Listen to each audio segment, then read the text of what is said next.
नमस्कार, बहुत स्वागत आप सभी का। आप देख रहे हैं आपका प्रोग्राम कहानी कुर्सी की व्यूज। मैं सौरभ आपके साथ। मेहमान आज हमारे साथ कुछ नए भी हैं। समीर चौकामकर साहब रोज की तरह हमारे साथ है। बहुत स्वागत समीर जी आपका। सीनियर जर्नलिस्ट मुकेश केजरीवाल जी हमारे साथ है। मुकेश जी बहुत स्वागत आपका। देखिए अरविंद निकलते रह गए मुझे। और मनोज सिंह जी हमारे साथ है, डायरेक्टर मेट्राइज। बहुत स्वागत मनोज जी आपका भी। और आज दिल्ली का इलेक्शन जो है थोड़ा और तड़केदार होने जा रहा है, क्योंकि यहां योगी आदित्यनाथ की एंट्री हो रही है। आज योगी आदित्यनाथ पहले दिन 3 सभाएं करने जा रहे हैं। दोपहर 3:30 बजे उनकी पहली रैली होगी किराड़ी में। उसके बाद शाम 4:50 पर करोल बाग में। शाम 6 बजे जनकपुरी में उनकी रैली जो है वो रखी गई है। और इन तीनों ही जगहों पर बीजेपी का विधायक नहीं जीता हुआ था, आम आदमी पार्टी का विधायक जीता हुआ। और अब से लेकर के अगले 5 दिनों के अंदर योगी आदित्यनाथ पूरा फोकस दिल्ली पर करेंगे और 14 रैलियां अगले 5 दिनों के अंदर उनकी जो है लगाई गई हैं। एक हफ्ता आप मान लीजिए। अब योगी आदित्यनाथ की हम सब जानते हैं, जहां कहीं भी चुनाव होता है बहुत ज्यादा डिमांड होती है।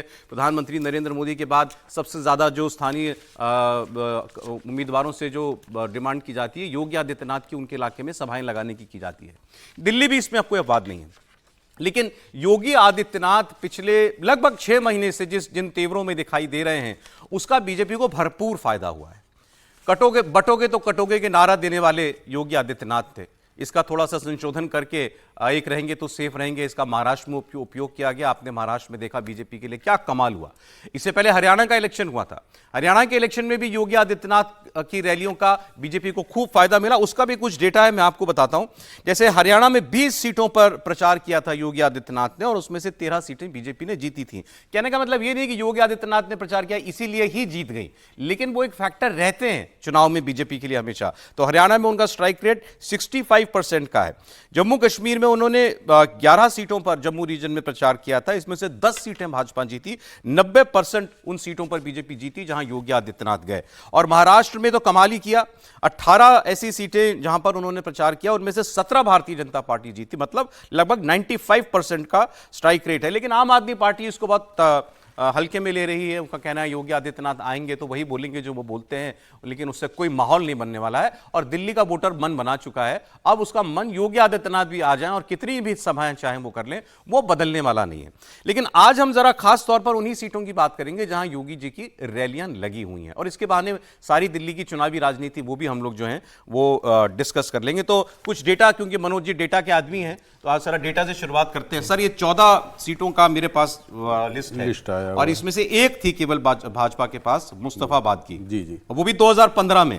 बाकी 2020 में तो एक सीट थी घोंडा वाली जी, जहां पर योगी आदित्यनाथ जाएंगे। मतलब से 14 में से 13 सीटें उन पर जा रहे हैं योगी आदित्यनाथ, जो बीजेपी हारी है। मैं मार्जिन भी बताता हूं अभी कुछ देर में। आपका डेटा क्या कह रहा है? देखिए सौरभ जी, सबसे पहले तो मैं ये कहूंगा कि भारतीय जनता पार्टी के पास एक बड़ा चेहरा जो है वो प्रधानमंत्री नरेंद्र मोदी के रूप में है। दूसरा, अमित शाह जैसा संगठन करता है। और प्रचार के रूप में योगी आदित्यनाथ ऐसा एक फायर ब्रिगेड नेता है जो कि पूरी तरह से चुनाव को प्रभावित करता है। पहले संगठन को खड़ा करना, चेहरे पे जाना, और उसके बाद उस प्रचार में धार देना, ये योगी आदित्यनाथ को पता कर लें पहले। योगी जी के जाने से वोट बढ़ता है भाजपा का? 100% बढ़ता है। और अभी तक का जितनी मैंने उनका इतिहास देखिए तो सारे जगहों पे उनका रैली जो होता है उसके बाद जो जोश बढ़ता है, आपने यहां भी नहीं दिया, आंध्रा का भी आंकड़ा देते हैं, जहां पर कहा जाता था कि हिंदू मुस्लिम को यह स्थिति बनी हुई थी कि लोगों ने घरों से निकलकर हिंदू इस बार पहली बार वोट किया। तो ये सब सारी चीजें थी। हम लोग महाराष्ट्र, हरियाणा और झारखंड ये सब की अभी तो आंकड़े लेकर आए थे। योगी आदित्यनाथ को उन सीटों पर दिया गया है जहां पर ऐसी 11 सीटें हैं जहां पे भारतीय जनता पार्टी 1993 से जीतकर ही नहीं आई है। और उन्हीं सीटों पर इन्होंने फोकस किया है। करने के पीछे का क्या है कि योगी आदित्यनाथ के पास अपने राज्य में किए हुए कार्यों का उनके पास डेटा है कि हमने अपने स्टेट को, जो उत्तर प्रदेश है, जो पहले क्राइम के बारे में जाना जाता था, नॉन डेवलपमेंट के बारे में जाना जाता था, इन सारी चीजों के हमने मिथ्या को तोड़ा है और आज लेकर आए हैं। और अभी कुंभ का जिस तरीके से सफल आयोजन उन्होंने किया है, इसमें लेकर सनातन को किस तरीके से समेट पाते हैं योगी आदित्यनाथ जी, ये बड़ा महत्वपूर्ण रहेगा। और मेरा मानना है कि आने वाले समय में योगी आदित्यनाथ दिल्ली के चुनाव को थोड़ा नहीं बहुत काफी प्रभावित करेंगे। और आज से मैं मानता हूं कि दिल्ली का चुनाव का प्रचार भारतीय जनता पार्टी ने शुरुआत योगी आदित्यनाथ से कर दिया। मतलब यहां से बीजेपी का असल कैंपेन शुरू हो रहा है। असल कैंपेन शुरू हो रहा है। मुकेश जी मुस्कुरा रहे हैं, क्यों? देखिए, इनकी बात बहुत हद तक सही है। दिल्ली लेकिन थोड़ा सा अलग रहता है। दिल्ली में दूसरे राज्यों के मुकाबले वोटर ज़्यादा पढ़े लिखे हैं। विकास के मुद्दे पे चूंकि उन्हें एक चस्का लग जाता है, कई जगह वोटर्स ने हिंदुत्व में नए नए एंट्री हुई हिंदुत्व के मुद्दे पे, तो उसका चस्का लगता है, फिर वो कुछ समय 5 साल 10 साल 15 साल 1 2 3 चुनाव तक कोई भी नया मुद्दा। तो वैसे देखें दिल्ली में विकास का एक तरह से मुद्दा बन गया, चुनावी मुद्दा बन गया कि अच्छे स्कूल चाहिए, अच्छी शिक्षा और इलाज स्वास्थ्य सुविधाएं चाहिए, वो एक मुद्दा बना। यहाँ पे हिंदुत्व उस तरह से शायद न चले जितना कि महाराष्ट्र में या हरियाणा में या कुछ और राज्यों में चला होगा। अगर चलेगा तो निश्चित तौर पे भाजपा में हिंदुत्व का या कट्टर हिंदुत्व का जो सबसे बड़ा कार्ड है वो योगी आदित्यनाथ ही हैं।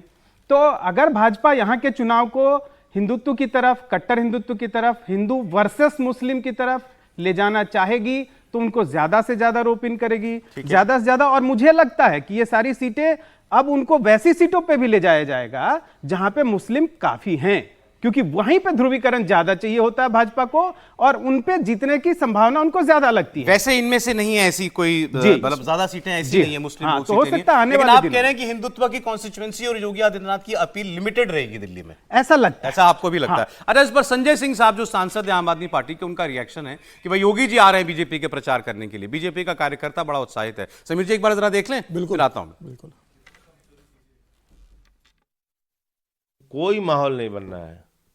भारतीय जनता पार्टी बुरी तरीके से हार रही दिल्ली में, इनका सफाया होगा, पता नहीं चलेगा कहाँ चले गए लोग। तो अंतिम दिया बुझने से पहले भभकता है, सबको भभकने दीजिए थोड़ा थोड़ा, इसमें क्या दिक्कत है? आके अपना उछल कूद करें सब लोग, कोई दिक्कत नहीं। कह रहे हैं योगी जी आएंगे, उछल कूद करेंगे और क्या। सीटों पर जाऊं उससे पहले जरा एक रिएक्शन आपका संजय सिंह जी की बात पर। देखिए, संजय सिंह वही बोल रहे हैं जो अरविंद केजरीवाल और मनीष सिसोदिया बोले। कारण मनीष सिसोदिया के बयान इस संदर्भ में यही आया था योगी आदित्यनाथ की रैलियों को लेके। देखिए, डर तो इस बार अरविंद केजरीवाल को लग रहा है। 10 साल की एंटी इनकम्बेंसी अरविंद केजरीवाल के साथ है। और एंटी इनकम्बेंसी के अलावा सबसे बड़ी बात है कि 10 साल के पहले जब दिल्ली की जनता ने 2015 और 2020 में जो एक तरफा मैंडेट अरविंद केजरीवाल को दिया था, उसमें जिन मुद्दों का अरविंद केजरीवाल ने जिक्र करा था, क्या अरविंद केजरीवाल उन मुद्दों को डिलीवर करने में सफल हुए? उसमें यमुना की सफाई का एक बड़ा मुद्दा रहा है। आबकारी, अब एक ऐसा बोझ आबकारी का जो मामला रहा है एक्साइज का, वो अरविंद केजरीवाल पे एक बड़ा बोझ बना हुआ है। शीश महल का जवाब अरविंद केजरीवाल दे नहीं पा रहे। तो ये सब 10 साल की एंटी इनकम्बेंसी केजरीवाल के साथ जुड़ी है। और फिर योगी आदित्यनाथ का एक प्रचार का एक अपना तरीका है। फायर ब्रांड हिंदुत्व के नेता है, भारतीय जनता पार्टी के बड़े स्टार प्रचारक बन गए। मोदी और योगी मिलकर एक और एक 11 चुनाव प्रचार अभियान में बन जाते हैं। भारतीय जनता पार्टी का संगठन है और संघ का भी जो जमीनी स्तर पर जो काम है हर विधानसभा के अंदर, वो सब मिलकर भारतीय जनता पार्टी को एज करते हैं। देखिए, सिर्फ योगी आदित्यनाथ अकेले प्रचार करने से भारतीय जनता पार्टी के उम्मीदवार चुनाव नहीं जीत सकते। 2020 में भी योगी आदित्यनाथ ने प्रचार किया था, लेकिन 2020 में उसका बहुत असर नहीं रहा था।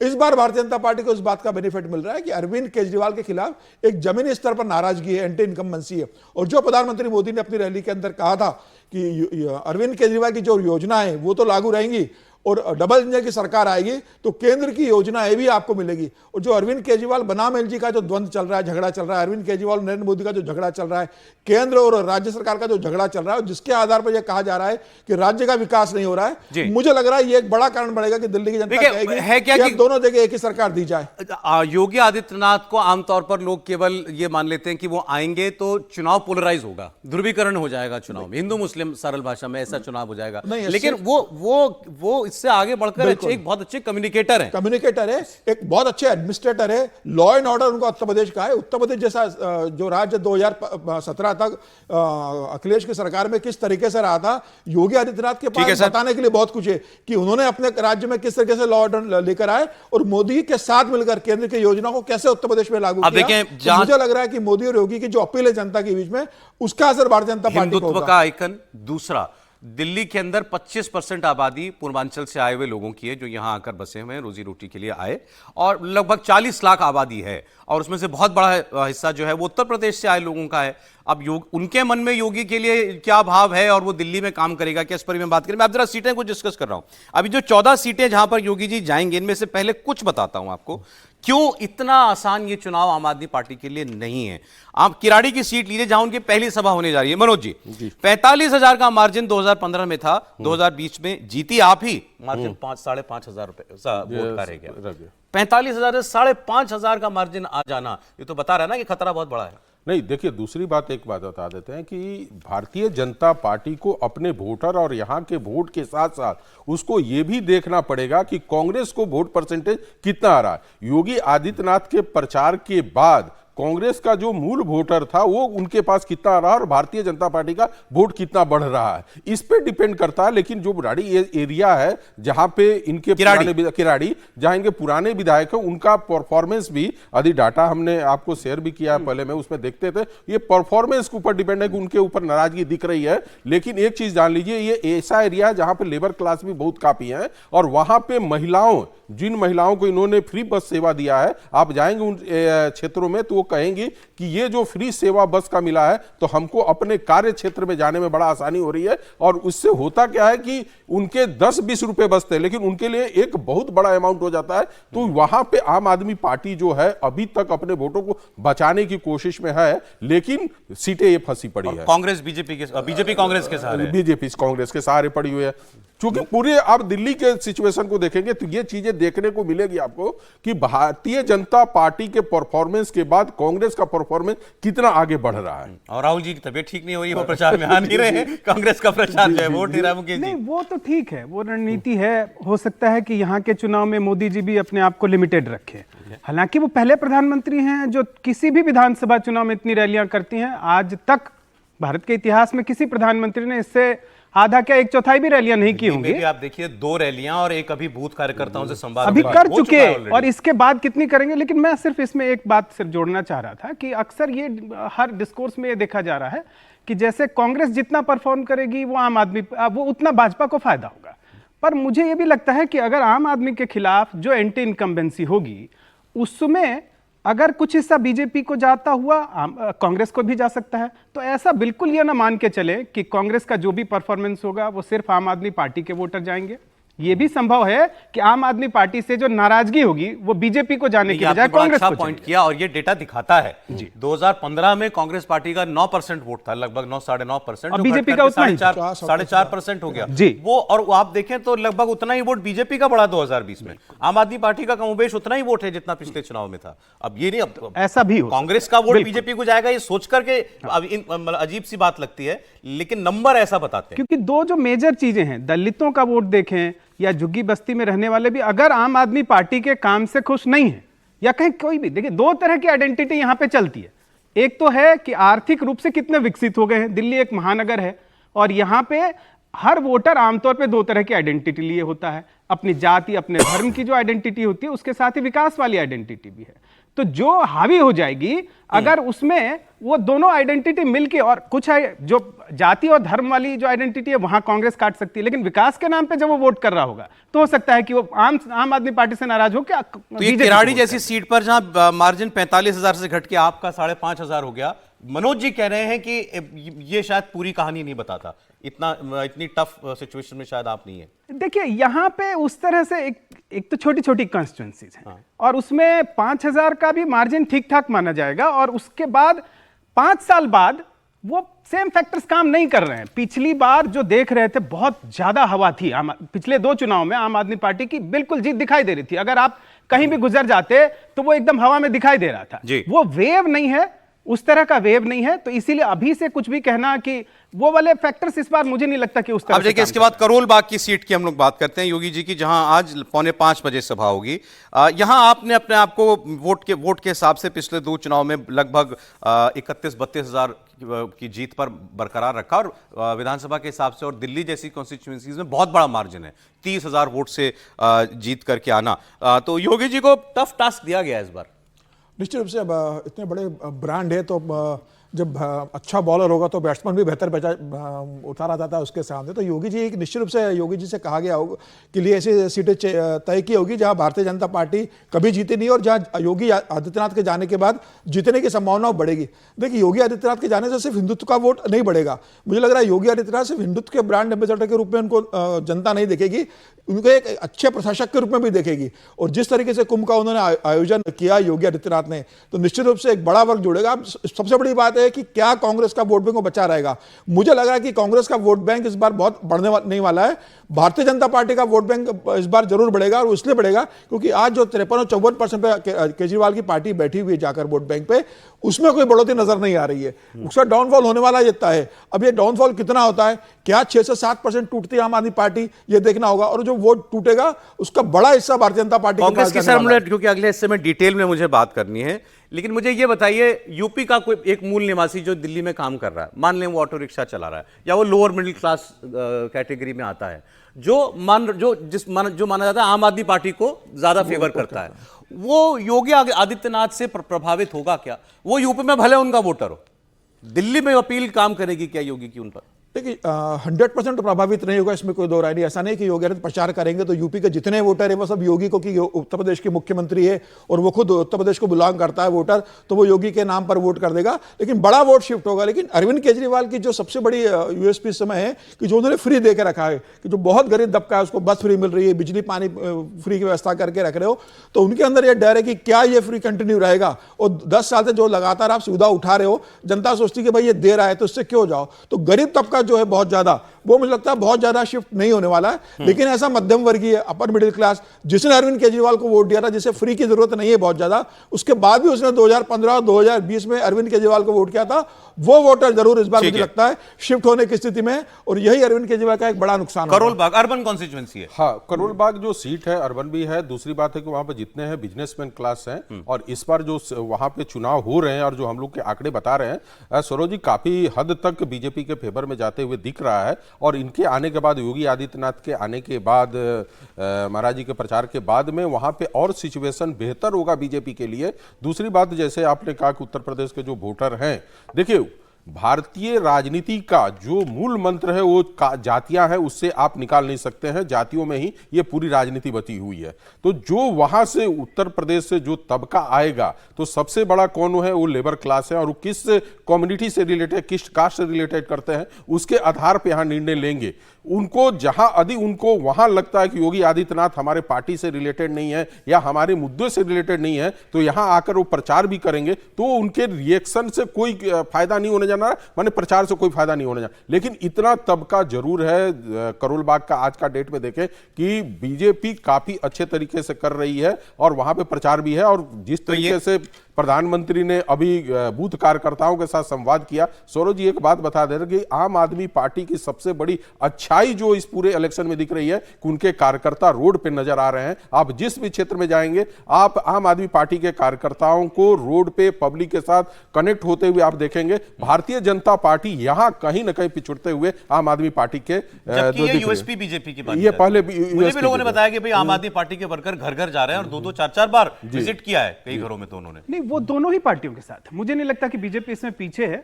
दोनों ही पार्टियां, और ये अकेला एक कहें कि हाल के चुनाव में अकेला ऐसा बीजेपी को चुनौती जो कहें कि, और दूसरा शहरों में उस तरह का संगठन नहीं है, उस तरह की एक्टिविटी आप जो चाहेंगे कि उत्तर प्रदेश, बिहार या हरियाणा में जिस तरह से आपको बूथ लेवल पे इतने कार्यकर्ता मिल जाते हैं, दिल्ली में आपको उस तरह के कार्यकर्ता बहुत आसानी से नहीं मिलते। यहां लोग खाली नहीं बैठे हैं, हर आदमी किसी न किसी काम धंधे में लगा हुआ है और बहुत लिमिटेड आपको कार्यकर्ता मिलते हैं। लेकिन मोबिलाइज दोनों ही पार्टियां बहुत शानदार तरीके से कर रही हैं और बीजेपी कहीं से पीछे तो नहीं दिख रही मुझे। बीजेपी के कार्यकर्ता बहुत चार्ज, क्योंकि सीटें बहुत सारी हैं, अभी मुझे चाह रहा हूं उन पर बात हो जाए। किराड़ी आपने बताया आम आदमी पार्टी एडवांटेज, करोल बाग आप कह रहे हैं बीजेपी अच्छा चुनाव लड़ रही है, बीजेपी एडवांटेज में मानता हूं। बिजवासन की सीट की बात करता हूं, मैं गलत की तो कैलाश गहलोत यहीं से लड़ रहे हैं, कैलाश गहलोत लड़ रहे हैं, बिजवासन से लड़ रहे हैं, जो आम आदमी पार्टी के मंत्री से छोड़ करके आए। ये सीट आप साहब देखो, आम आदमी पार्टी पिछले दोनों चुनाव जीती, लेकिन मार्जिन देखिए, 2015 का मार्जिन था 19,500 और 2020 का मार्जिन हो गया 750।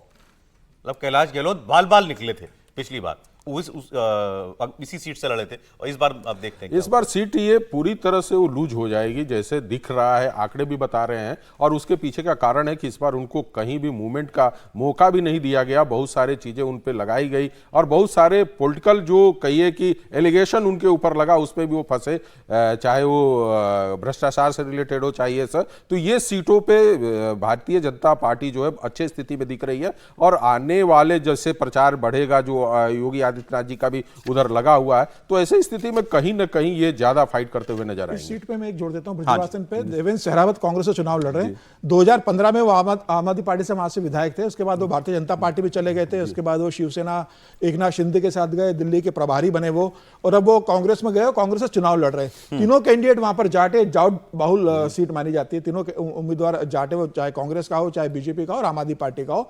इस बार देवेंद्र सहरावत का एक अपना वहां पर एक पहचान हो रहे। लोकसभा चुनाव भी वो लड़े रमेश विधुड़ी के खिलाफ 2014 में, वो 4.5 लाख वो लेकर गए थे।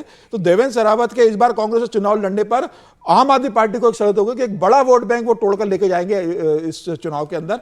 तो मुझे लग रहा है कि ये सीट इस बार आम आदमी पार्टी और कांग्रेस के बीच एक बड़ी वहां पर चुनौती लड़ाई हो रही है। इसका फायदा कैलाश गहलोत को मिलेगा, लेकिन कैलाश गहलोत को भी बहुत ज्यादा वहां एक्सेप्टेंस मिला नहीं है। जिस तरीके से वो लंबे समय से कांग्रेस में रहे, तो उनके लिए भी चुनौती वहां आसान नहीं है।